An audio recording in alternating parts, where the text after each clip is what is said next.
오늘 우리에게 주신 말씀 같이 보겠습니다. 하나님께서 우리에게 허락하신 말씀은 사도행전입니다. 사도행전 19장 1절로 7절까지 말씀. 사도행전 19장 1절에서 7절까지 말씀. 네, 불편하지 않으면 자리에 일어나서 함께 하나님의 말씀 읽도록 하겠습니다. 같이 읽습니다. 아볼로가 고린도에 있는 동안에 바울은 높은 지역들을 거쳐서 에베소에 이르렀다. 거기서 그는 몇몇 제자를 만나서 여러분은 믿을 때 성령을 받았습니까? 하고 물었다. 그들은 우리는 성령이 있다는 말을 들어보지도 못하였습니다 하고 대답하였다. 바울이 다시 물었다. 그러면 여러분은 무슨 세례를 받았습니까?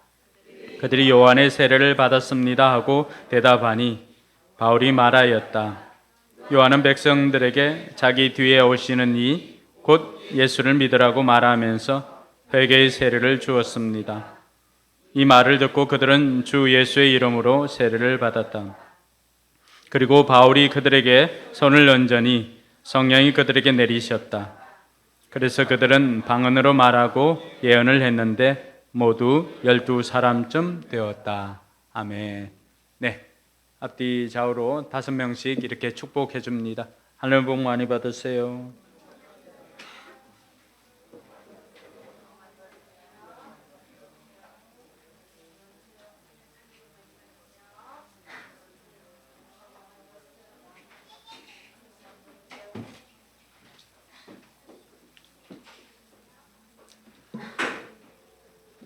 네, 하늘 복 많이 받으시기 바랍니다.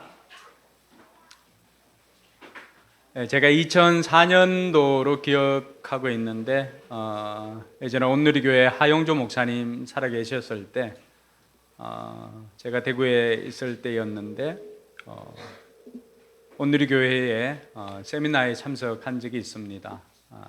그때 하 목사님이 하셨던 그 말씀 중에 아직도 기억에 남는 것은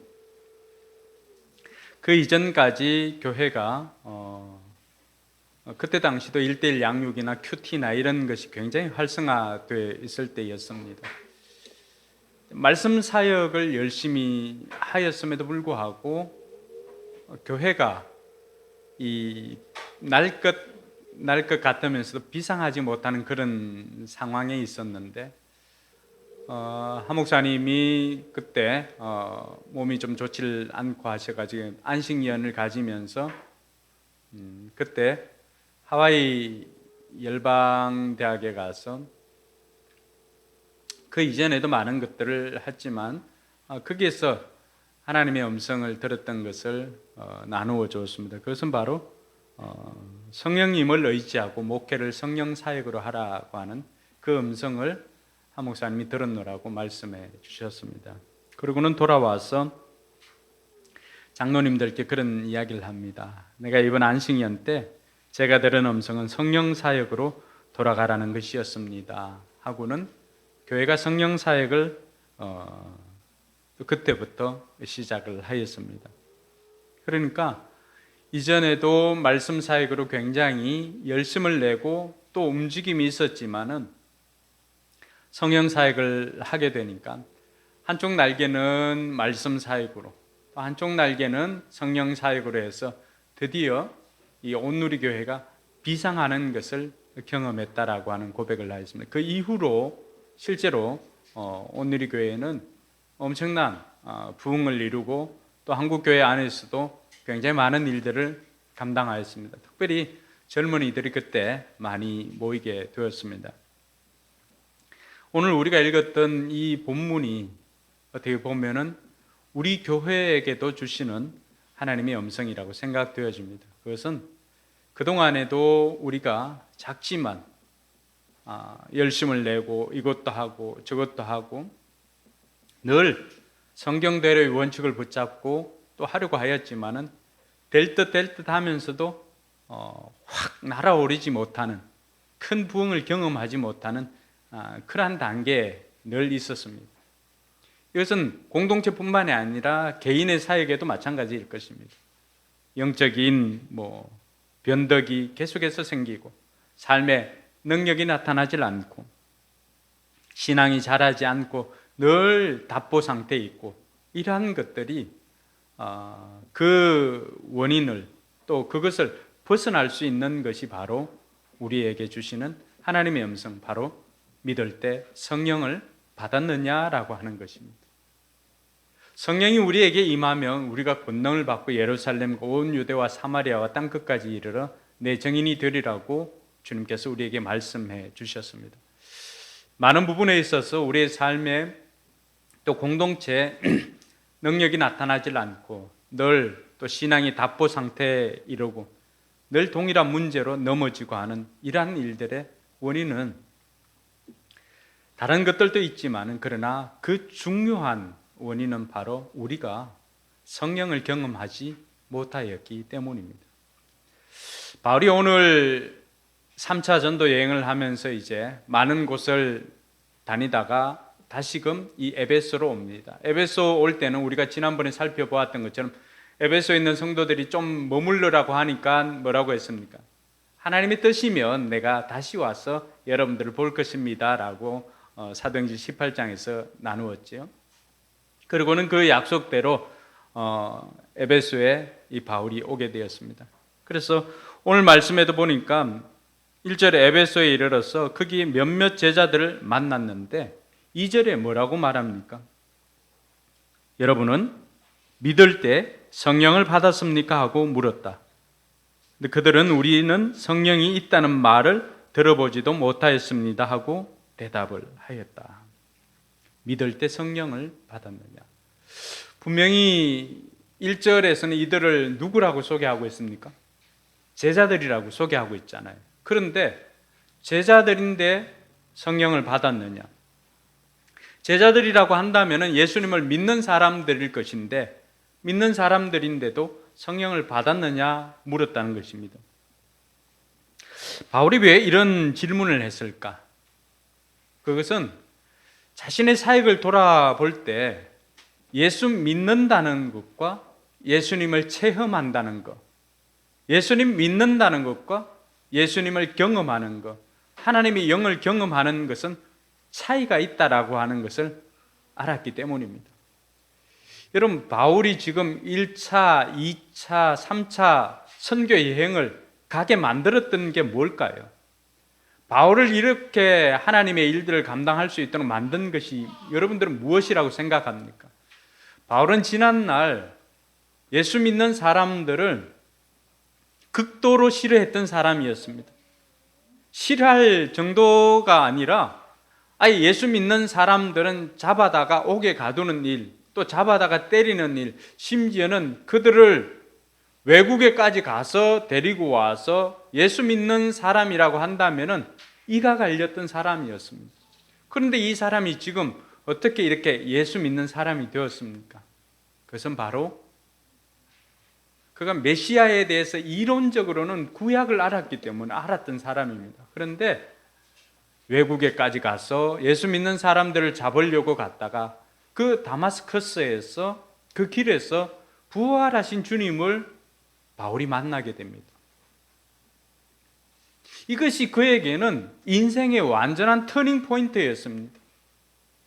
메시아를 안다는 것과 메시아를 경험한다는 것, 메시아를 믿는다는 것과 메시아가 자신의 삶을 통치한다는 것의 차이점을 명확하게 알았던 것입니다. 그 이후로 바울의 삶은 달라졌습니다.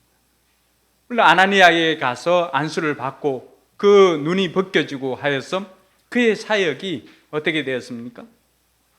3년을 또 아라비아로 가서 배우는 경우도 있었지만, 그러나 그의 삶은 이전과는 완전히 다른, 자신이 그토록 싫어했던 그 예수라고 하는 분이 바로 자기가 알고 있었던, 구약에서 그렇게 말씀하셨던 메시아다라고 하는 것을 알고, 예수는 그리스도, 메시아라고 하는 것, 예수는 그리스도라고 하는 것을 전하는데 자기의 생명을 내어놓았던 것입니다. 사랑하는 성도 여러분, 오늘 바울로 하여금 1차, 2차, 3차 전혀 문화가 다른 곳에 가서 예수가 그리스도라고 하는 것을 증거하게 하였던 것은 바로 그 부활하신 주님을 만날 때 그 심령 가운데 임하였던 예수의 영인 것입니다. 할렐루야. 그가 그 10년 가운데 이 예수의 영이신 불로 임하였던 그 불이 그 가운데 있었기 때문에 그 불로 말미암아서 그 타오르는 불을 전하기 위해서 바울은 오늘도 그리고 내일도 힘든 몸을 이끌고 다시금 일어서서 하루를 시작하면 오늘 또 예수의 정인을 삶을 살아야 되겠구나라고 하면서 그 불을 전하는데 모든 삶을 바쳤다고 하는 것을 우리가 기억해야 할 것입니다. 우리가 수요일마다 교육자들 예배 드리는데 지난주 우리가 말씀을 이렇게 보면서 느꼈던 것은 하나님께서 하나님의 사역자들을 불꽃으로 불러주셨다라고 합니다. 불꽃으로. 바울 안에서도 그 불이 있었고 우리 안에도 그 불이 있다면 오늘 저와 여러분들에게도 이 불이 있어야 될 줄로 믿습니다.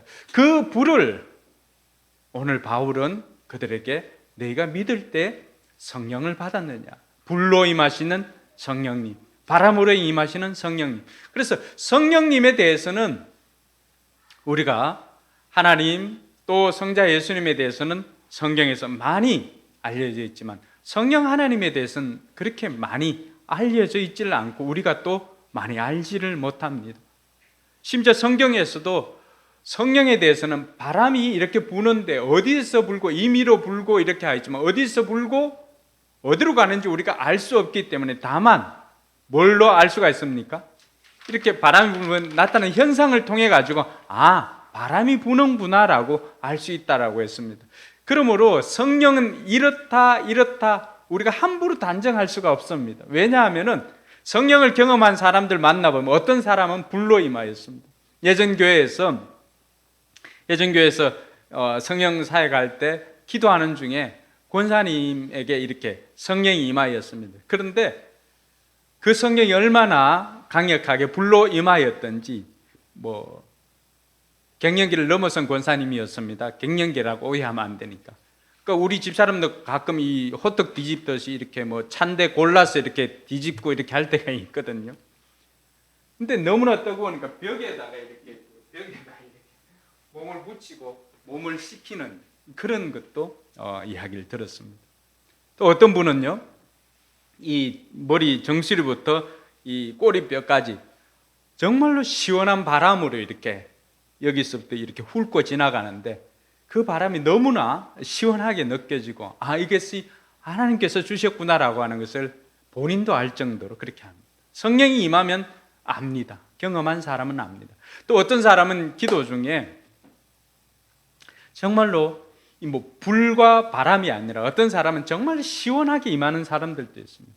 또 어떤 사람은요, 마치 이 가장 부드러운 것으로 따뜻하게 이렇게 안아주시는 그러한 성령으로 경험한 사람들도 있습니다.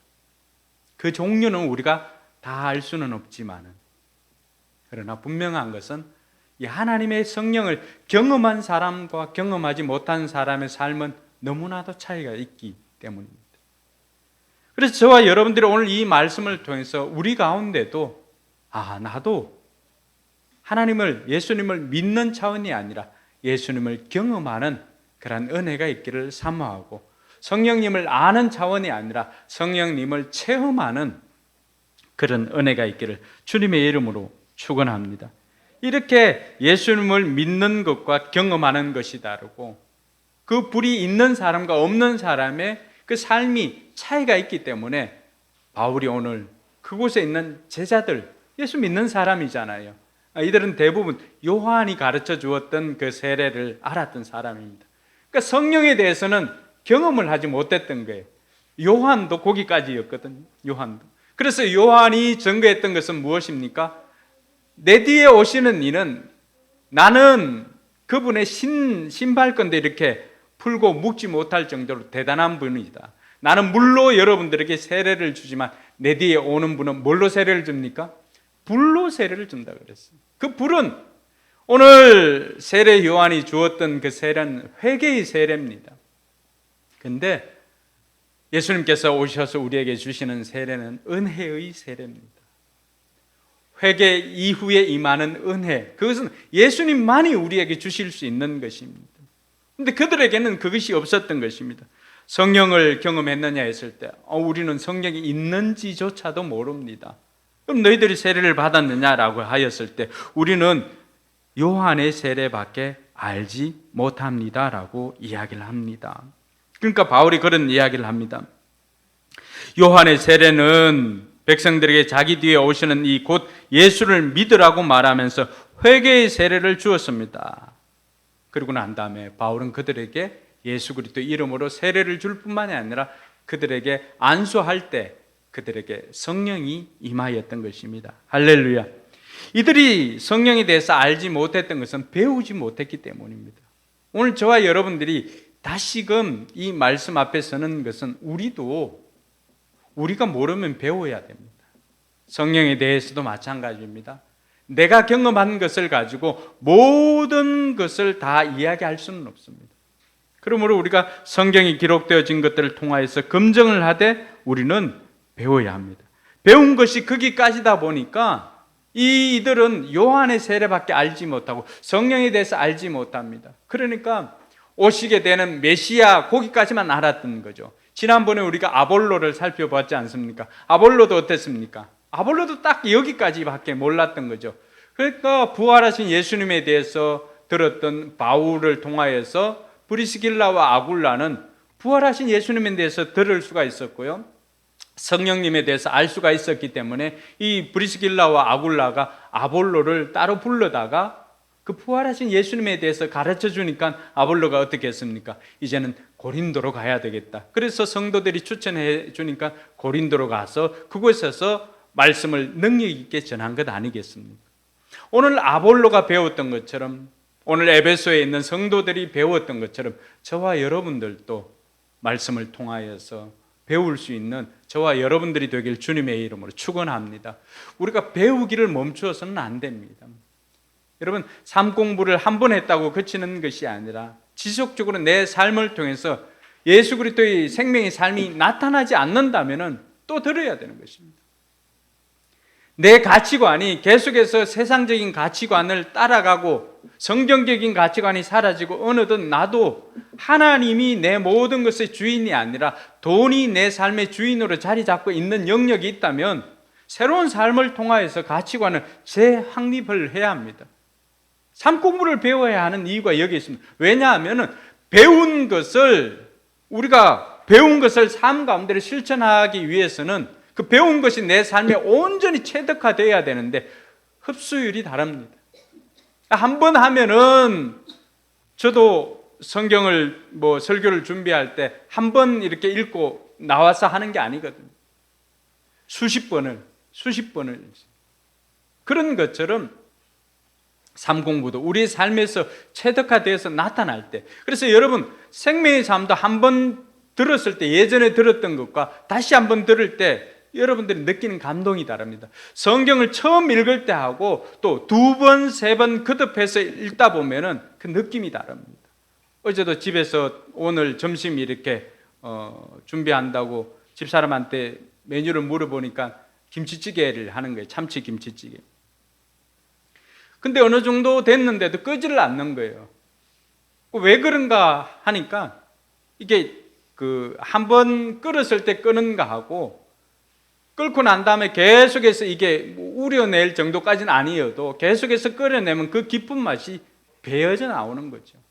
삶 공부가 그러하고 성경이 그러하고 맛있는 곰탕과 김치찌개가 그렇습니다. 오늘 김치찌개 맛있을 줄 믿습니다. 저와 여러분들 배워야 하는 이유가 여기 있습니다.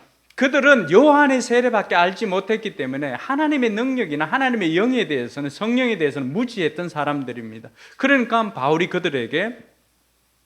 그들이 예수까지밖에 몰랐다면 이제는 예수를 알고 예수님께서 가실 때 보혜사 성령을 너희에게 보내주시겠다라고 하였던 그 예수의 영에 대해서도 그들은 성령으로 안수를 받을 때 그들이 체험하게 되었던 것입니다. 오늘 저와 여러분들에게도 이 은혜가 있기를 주님의 이름으로 축원합니다. 우리가 바울이 그들에게 왜 성령에 대해서 물어봤고 그들에게 성령이 임하도록 안수를 해 주었습니까? 왜 우리가 성령을 받아야 합니까? 그것은 몇 가지 이유가 있지만은, 먼저는 고린도전서 12장 3절에 보니까 예수를 주시라고 고백할 수 있기 때문입니다. 여러분 성경 한번 찾아보세요. 고린도전서 12장 3절.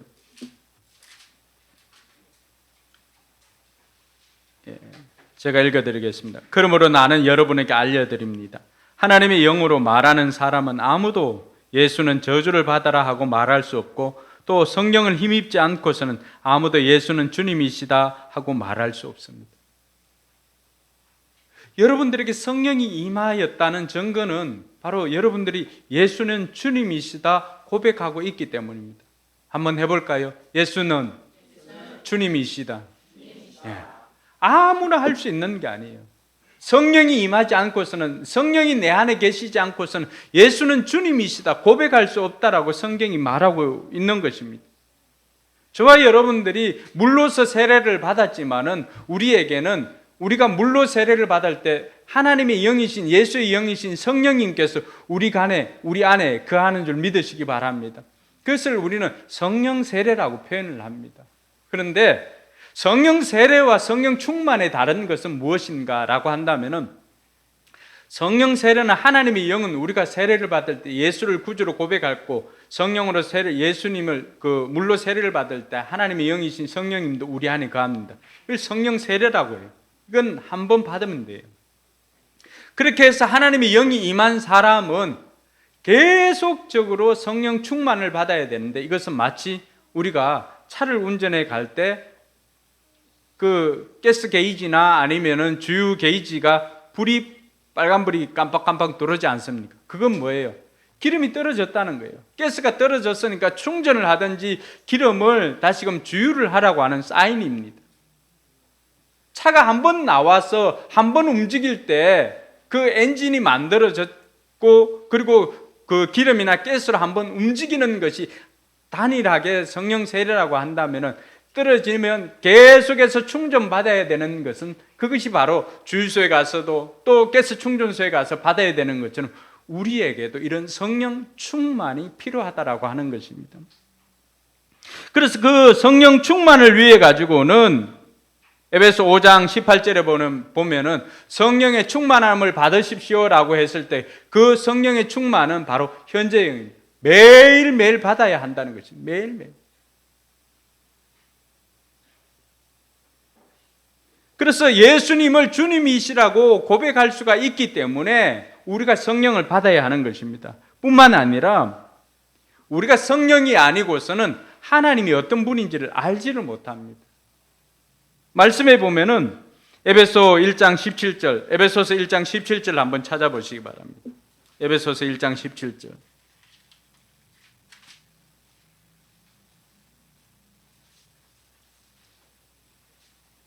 네.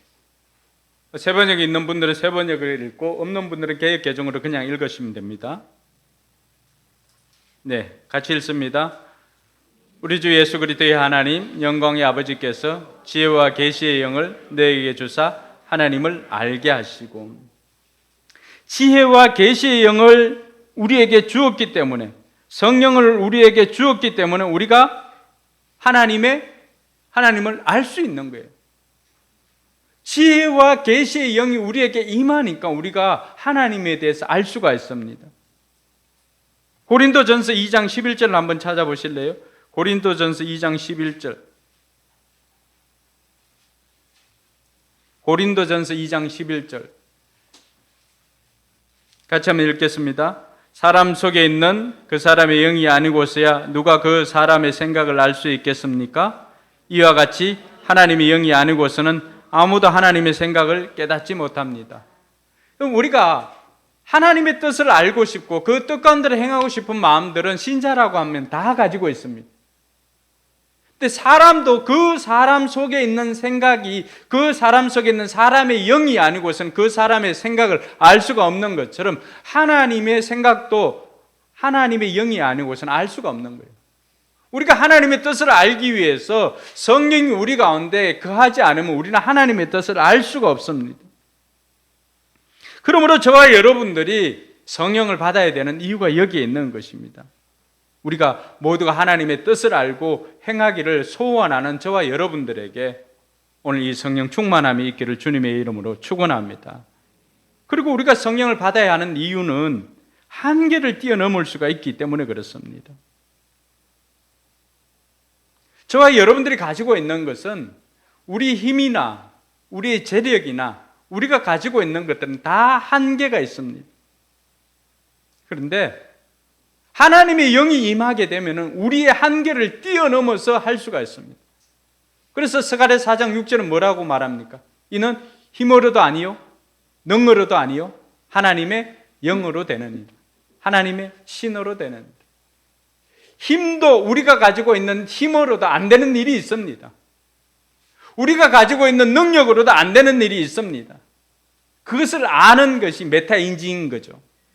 그걸 알고는 우리가 지혜를 구하고 또 우리가 하나님에게 도움을 구해야 되는데, 하나님의 신이 우리에게 임하게 되면은 우리는 우리 힘과 능력이 아니라 하나님의 신의 능력으로, 성령의 능력으로 우리가 그 일을 감당할 수가 있는 것입니다.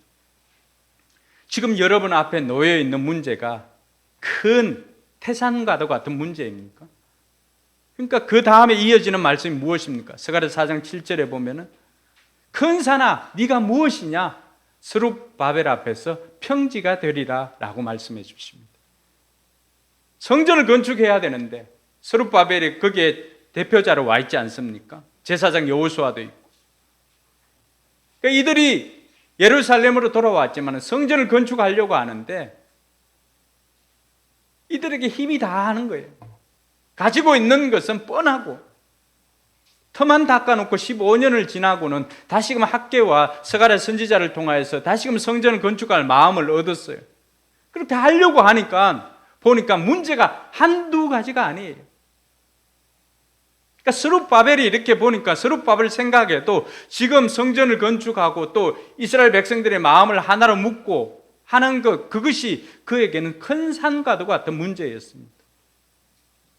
여러분 앞에 놓여 있는 지금 큰 산과 같은 문제가 무엇이 있습니까?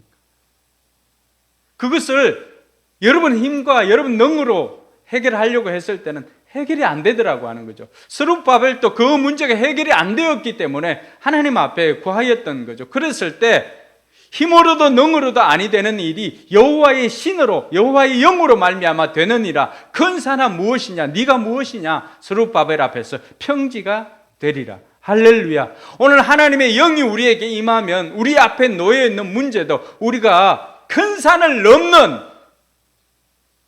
그런 고통이 아니라 평지처럼 걸어가는 은혜가 있을 줄로 믿습니다. 여러분, 부자가 천국에 들어가는 것이 어느 정도 힘들다고 했습니까? 신약으로 와야 돼.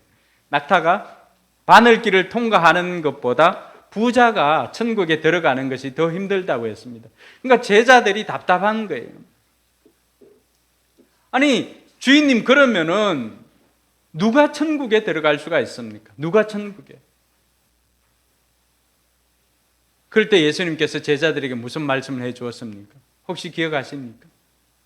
사람으로는 할 수 없으되 하나님은 능히 하실 수 있느니라. 할렐루야. 하나님의 영이 임하게 되면은 사람으로는 할 수 없는 일들을 하나님께서 해 주심으로 말미암아서 능히 우리가 이기게 될 줄로 믿습니다. 여러분의 힘으로 할 수 없었던 문제, 여러분 그 문제의 종류는 관계없어요. 그것이 어떤 문제라 할지라도 하나님 앞에서는 그 모든 문제들을 우리가 하나님의 능력으로 해결하게 될 줄로 믿습니다. 오늘도 여러분들이 이것을 기대하면서 하나님의 영이 내 심령 가운데 충만하게 거하기를 사모하는 저와 여러분들 되길 주님의 이름으로 축원합니다. 우리에게 성령이 임하면은 우리에게는 어떤 변화가 생기게 될까요? 첫 번째는 성품이 달라집니다. 왜냐하니까 갈라디아 5장 22절에서 23절에 보니까 성령의 열매를 소개하고 있는데 그 성령의 열매는 사랑과 희락과 화평과 자비와 양성과 충성과 온유와 절제라고 했습니다.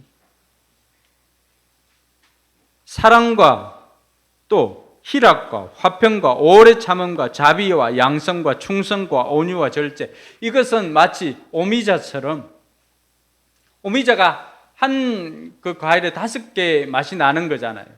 성령의 열매가 그렇습니다.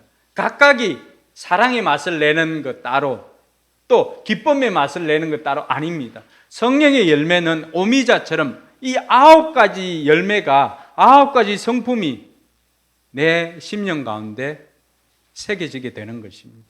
그래서 성령이 임하게 되면 우리의 말이나 우리의 언행이나 행동이 바뀌게 되는 이유가 뭡니까? 예수 성품이, 예수의 영이신 성령님께서 내 안에 들어오니까 사랑이 없던 사람에게서 사랑이 나오게 되는 것입니다. 기쁨이 없는 사람이 기쁨을 얻게 되는 것입니다. 오래 참음이라고 하는 것은 쥐에 뿔 나는 것, 쥐뿔도 없는 사람이 오래 참음이 가능하더라고 하는 것이죠. 절제라고 하는 것이 있을 수 없는 그런 사람이 절제가 가능하더라고 하는 거죠.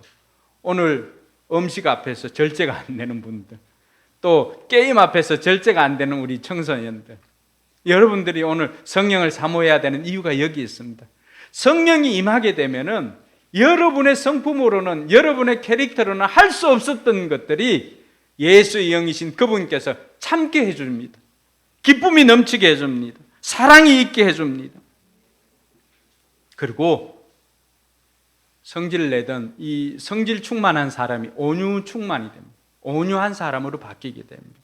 그래서 우리에게 성령이 임하게 되면은 성령의 열매가 우리의 삶 가운데 맺혀지기 때문에 우리의 삶을 통해서 성품이 변화가 일어나는 것입니다. 뿐만 아니라 갈라디아 5장 25절에 보니까 25절에 이렇게 되어 있습니다. 제가 한번 읽어드리겠습니다. 만일 우리가 성령으로 살면 또한 성령으로 행할지니, 세 번역에는 우리가 성령으로 삶을 얻었으니 우리는 성령이 인도해 주심을 따라 살아갑니다. 그동안에는 내 생각으로 살아왔던 인생이라고 한다면 성령이 우리 가운데 임하게 되면 성령의 열매가 맺어질 뿐만 아니라 성령님께서 나를 이끌어 가신다는 거예요. 성령님께서 나를 인도해 주신다는 것입니다. 그러니까 시행착오를 줄일 수가 있는 거예요. 분명히 내 생각에는 이게 아닌 것 같던데 라고 하지만은, 그러나 그 자리에서 내가 아닌 것처럼 느껴지는 그 자리에서도 합력해서 선을 이루시는 하나님을 만날 수 있는 것입니다. 할렐루야. 사랑하는 성도 여러분, 그러므로 저와 여러분들이 우리의 성품이 바뀌고 삶이 바뀌고 우리보다도 더 잘 아시는 성령님, 우리는 다 단편으로 갑니다. 그러나 하나님께서는 입체적으로 보십니다. 우리는 그 길을 걸어간 적이 없습니다. 그러나 하나님께서는 이미 수많은 사람들을 태초부터 시작해서 지금까지도 수많은 사람들을 그 길을 먼저 걸어보게 하셨습니다. 그 하나님께서 모르시겠습니까? 그 하나님께서 우리가 어떻게 가면은 그 길을 걸어갈 수 있는지 모르겠습니까? 저와 여러분들은 처음 가는 길이지만, 그러나 하나님 그 모든 것을 아시고 우리를 인도해 주십니다. 그러니까 우리가 가는 길이 때로는 푸른 초장으로 가기도 하고요, 우리가 가는 길이 사망의 엄침한 골짜기 같지만은 그 길을 지나니까 하나님께서 뭘 하십니까? 우리에게 밥상을 차려놓고 진수성찬을 차려놓고 우리를 기다리고 있습니다. 그것도 우리가 두려워했던 원수 앞에서 떡하니 보라고 할 정도로 이렇게 진수성찬을 차려놓고는 우리에게 축복을 해주십니다. 할렐루야. 이것이 성령의 인도함을 받는 사람입니다. 여러분, 여러분의 삶이 고단하고 여러분의 삶이 늘 가난에 허덕이고 또 여러분의 삶이 늘 동일한 문제로 넘어지고 했던 사람들이 있다면, 풍성함을 모르고 기쁨이 없었고 즐거움이 없었다고 한다면 오늘 이 시간을 통해서 성령님을 모실 수 있기를 주님의 이름으로 축원합니다. 그렇게 되면 여러분 삶이 바뀌는 거예요. 여러분 삶에 기쁨이 넘치게 되고요, 행복이 넘치게 되고 즐거움이 넘치게 되고 보람이 생기게 되고 의미가 있게 되는 줄로 믿으시기 바랍니다. 뿐만 아니라 성령이 임하게 되면 그동안에는 나를 위하여 살았던 인생이 하나님을 위하여 사는 인생으로 바뀌게 됩니다. 여러분 사도행전 10장 38절 한번 찾아보시기 바랍니다.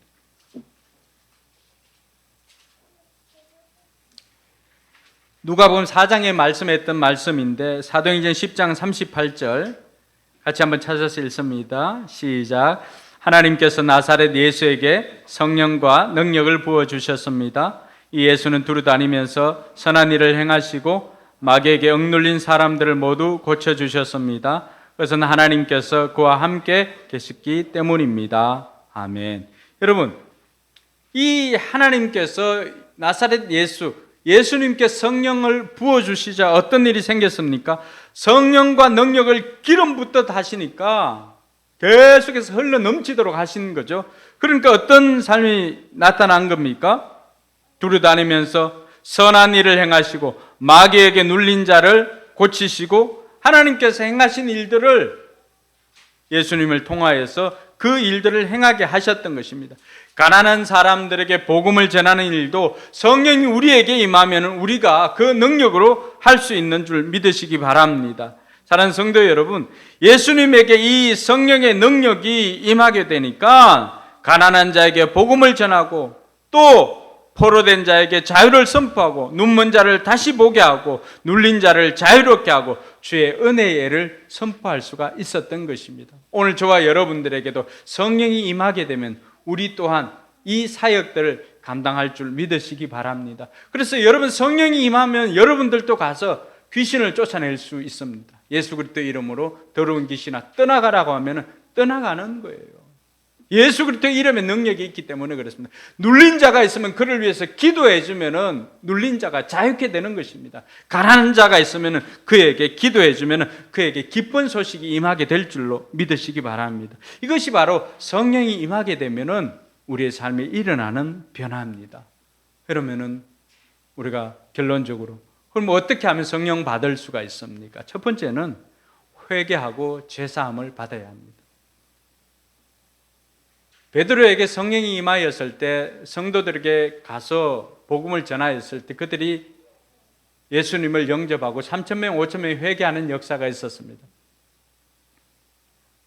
그때 그 사람들이 묻습니다. 우리가 어떻게 하면 좋겠습니까? 라고 하니까 베드로가 사도행전 2장 38절에 너희가 회개하고 제사함을 받으라. 그리하면 성령을 선물로 받으리니 라고 말합니다. 성령은 거룩한 영이십니다. 성령님은 하나님의 영이십니다. 그러니까 죄 있는 곳에는 성령이 머물 수가 없습니다. 그러니까 그 우리의 심령 가운데 성령 충만을 사모한다라고 한다면 우리는 날마다 우리의 삶에 있는 이 죄악을 회개해야 될 줄로 믿습니다. 너희가 회개하고 제사함을 받으면 그러면 성령을 선물로 주리라고 하는 하나님의 약속이 오늘 우리 가운데 이루어지는 것입니다. 그러므로 저와 여러분들이 날마다 이 성령님과 동행하고 성령의 능력으로 살기를 원한다면 날마다 짓는 죄는 하나님 앞에 회개하면서 하나님 이 죄를 지었사오니 용서해 주시옵소서, 내게 하나님의 영으로 충만케 하여 주시옵소서 기도하는 저와 여러분들이 되기를 바랍니다. 여러분 다윗이 하나님 앞에 기도했던 것이 무엇입니까?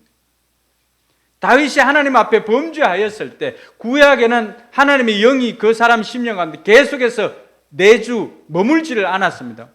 여러분들에게는 내주하잖아요. 그러니까 여러분들이 다윗보다 더 나은 인생이라니까요. 그래서 다윗이 범죄하고는 벌벌벌 떨면서 하나님 앞에 기도했던 것이 무엇입니까? 하나님 이 영을 좀 거두어 가지 마십시오. 왜냐하면 하나님의 영을 거두어 간 사람 누구예요? 사울이 어떤 삶을 살았던 것을 보았잖아요. 사울이 어떤 삶을 살았어요? 미친 인생이었잖아요. 수면제가 없으니까 어떻게 해요?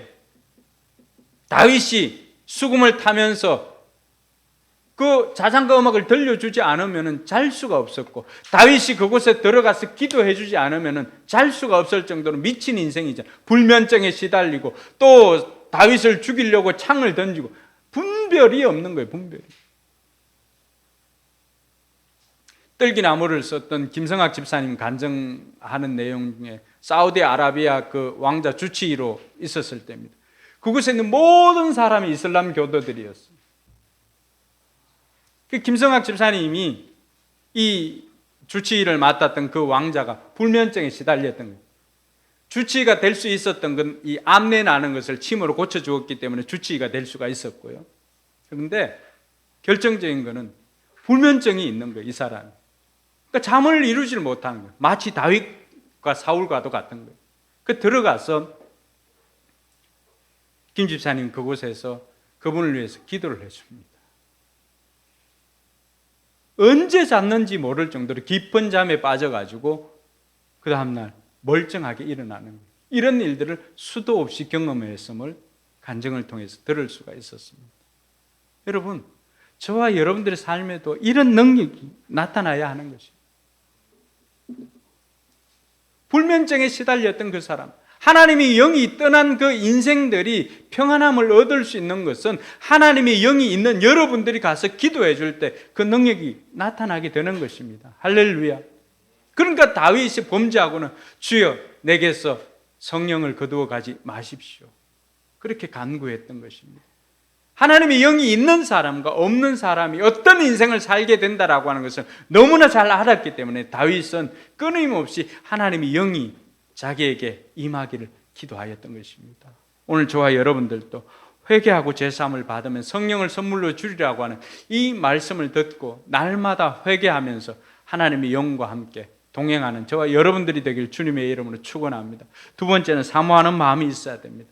오늘 이들이 요한의 세례밖에 알지를 못하였는데 바울이 전하였던 예수님에 대해서, 예수님의 영에 대해서 듣고는 예수님의 이름으로 세례를 받을 뿐만 아니라 그들이 바울을 통해서 안수받을 때 그들에게 성령이 임하였던 것입니다. 성경은 안수받을 때 임하였던 성령에 대해서 많이 증거를 하고 있습니다. 그것은 그들의 마음이 그만큼 간절했기 때문입니다. 오늘 저와 여러분들이 성령을 충만히 받으면 우리에게 나타날 변화들이 이런 변화들이 있고, 성령의 충만함을 받으면 우리의 삶의 변화들이 이런 것이 있을 때 우리도 사모하지 않는다면, 사모하는 심령 가운데 하나님께서 소원을 주시는 분도 하나님이세요. 여러분들이 사모하는 마음을 주시는 분도 하나님입니다. 소원의 항구로 인도하시는 분도 하나님이시고 소원을 들어주시는 분도 하나님이십니다. 오늘 저와 여러분들이 그 소원을 가지고 성령을 사모하는 은혜가 있길 주님의 이름을 축원합니다. 사모하는 자들에게 성령이 임하게 되는 것입니다. 뿐만 아니라 에베소 5장 18절에 아까 이야기했던 것처럼 술 취하지 말라, 이는 방탕한 것이니 너희는 성령의 충만을 받으라고 했을 때 그 성령의 충만은 매일매일 받는 충만입니다. 단 한 번에 그걸 받고 늘 옛날을 추억하면서 그 이야기를 하는 것이 아니라 매일매일 살아갈 능력을 구하는 저와 여러분들이 되어야 할 것입니다. 그래서 매일매일 성령 충만을 구할 때 우리의 삶은 어느덧 주님과 함께 동행하는 삶이 되고 우리의 삶을 통해서 능력이 나타나게 되는 것입니다. 사랑하는 성도 여러분, 저와 여러분들이 매일매일 성령의 충만을 위해서 우리가 기도해야 할 것입니다. 성령 충만을 매일매일 구할 때 예수님께서 우리에게 가르쳐 주시는 것이 무엇입니까? 악한 자라도 자식에게 좋은 것을 줄 줄을 알거든 하물며 너희일까 보냐. 너희가 구할 때 우리에게 뭘 주십니까? 성령을 주시지 않겠느냐. 할렐루야. 우리가 구하면 성령을 주신다고 성경 우리에게 약속하고 있습니다. 그러므로 매일매일 하나님 오늘 살아갈 능력을 주시옵고 우리에게 성령을 주시옵소서 기도할 때 우리 가운데 성령이 충만히 임하게 될 줄로 믿습니다. 오늘 저와 여러분들이 다시금 이 말씀을 붙잡고 기도할 수 있기를 바랍니다. 우리 같이 기도하겠습니다.